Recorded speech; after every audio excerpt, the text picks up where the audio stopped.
Well, joining us now is Jamie Jenkins, an independent statistician and former head of health statistics for the ONS. Jamie, great to have you on board. Were you surprised that the government announced these COVID restrictions on Wednesday? Because as far as I can tell, Omicron is now in about 36 countries around the world and there hasn't been a single death reported. No, Alex, and I suppose to my surprise, I was fully expecting something to happen in December. I think 3 or 4 months ago, Boris Johnson was talking about we may move to Plan B if the NHS starts becoming overrun. And I predicted back then, I thought, well, we normally see the NHS start struggling around December time, but this isn't really COVID that's causing any issues with the NHS overall, because we've actually over the last few weeks, several weeks now, Alex, been seeing the number of cases of COVID in hospital coming down. They have crept up a little bit in England the last couple of days, but they're significantly down now. We've seen in the most recent numbers as well that the number of patients in critical care has been coming down. So overall, the impact of COVID on the NHS has kind of been diminishing. Now, yesterday you had Chris Whitty presenting, I think, the chart of the rise in cases in the Omicron variant in the UK, but they're coming from very low numbers to even, they're going up slightly, but they're very low numbers to even slightly higher low numbers. So they're trying to obviously act quickly, but the information coming out of South Africa at the moment is that this virus is a little bit more transmissible, or maybe more transmissible but less deadly. That's no bad thing. It does look to me that this has possibly been rushed out to try and get the headlines of this party that was going on in Downing Street off the front pages, I think. I mean, that's a pretty wild statement, isn't it? That a government would impose restrictions on its own people. It would curtail people's liberties just to try and dodge some bad headlines. And, these restrictions are estimated to be costing the economy around £4 billion a month. If what you're saying is, has any basis, that's pretty shocking, isn't it? Well, yeah, I think so, Alex. Now, let's look at what Plan B means. So working from home and these vaccine passes that are in the country. Now, I live in Wales. They're already here. They're already in Scotland. I put up my Twitter feed, the daily stats and stuff. And the case rates between England, Scotland and Wales aren't very different. You wouldn't even, if you put that in front of somebody and said, can you see where Scotland and Wales have put some vaccine passports in? You wouldn't even notice on the data when you start looking at the trends. And France has had vaccine passes, Ireland, Germany, all these countries, cases have continued to go up. Now, let's just look at the actual passes themselves. What you can see is that France said you couldn't go into a nightclub unless you were vaccinated. Ireland the same. And what have they gone and done now? They've actually closed the nightclubs when only vaccinated people could go in the first place. So these vaccine passports, they don't really do what people think they might do, which is to reduce the spread of COVID. So I think it's a bit bonkers in terms of what they're kind of taking that approach. They say they're following the science and the evidence in the past.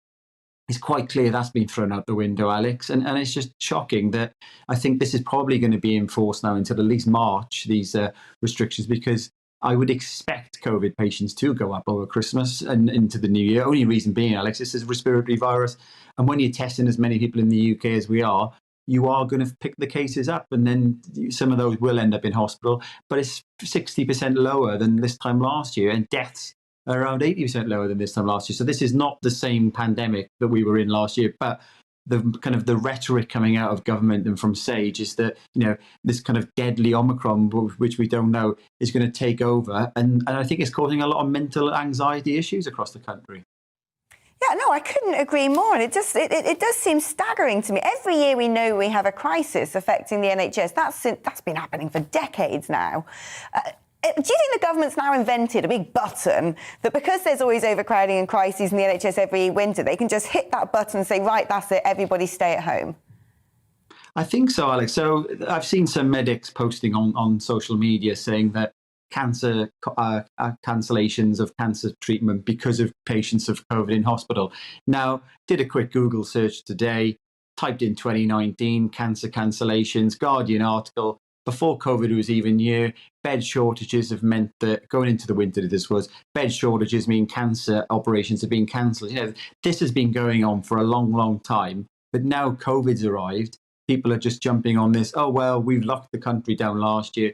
We're not actually going as far at the moment, so they can put up with this.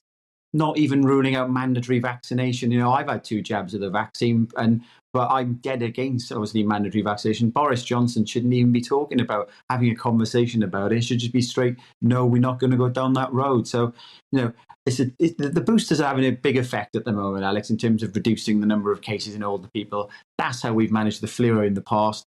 Protect the vulnerable. My concern as we go through this winter is, looking last week that GPs can reduce some of the primary care that they provide to older people in terms of health checks to start rolling out the booster to younger people. We've seen significant numbers of deaths over and above average for the time of year in homes. We've seen 80,000 excess deaths at home since the start of the pandemic from all causes. People are dying from not just COVID in this country. And it just seems to me that, the government's very blinkered, that all they've got is sage thinking of COVID, COVID, COVID.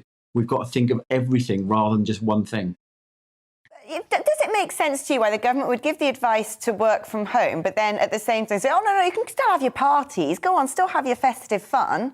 I mean, that just doesn't seem to add up to me. What's going on there?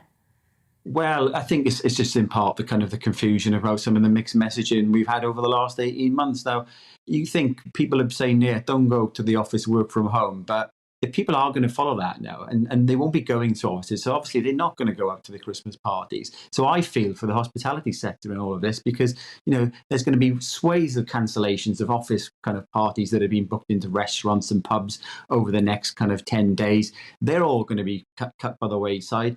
And then you think we're all going to be paying extra tax now for the NHS and social care from April through increases in national insurance, and the economic damage that this causes, when we're not even sure this is anything to worry about at this stage, is just, why are we doing this? That's got to be looked at. And it just seemed to come up rather quickly. Well, how can Boris put this kind of emergency cabinet call in yesterday to talk about this? Then a press briefing was kind of wheeled out. It does seem to have been a knee-jerk reaction over some of the data. And I just think, we need to follow the data, follow the science.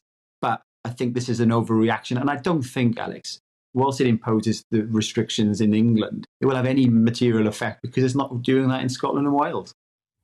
Jamie, it's been great having you on and getting your insight into this. I'm as confused as you are, I can tell you that much.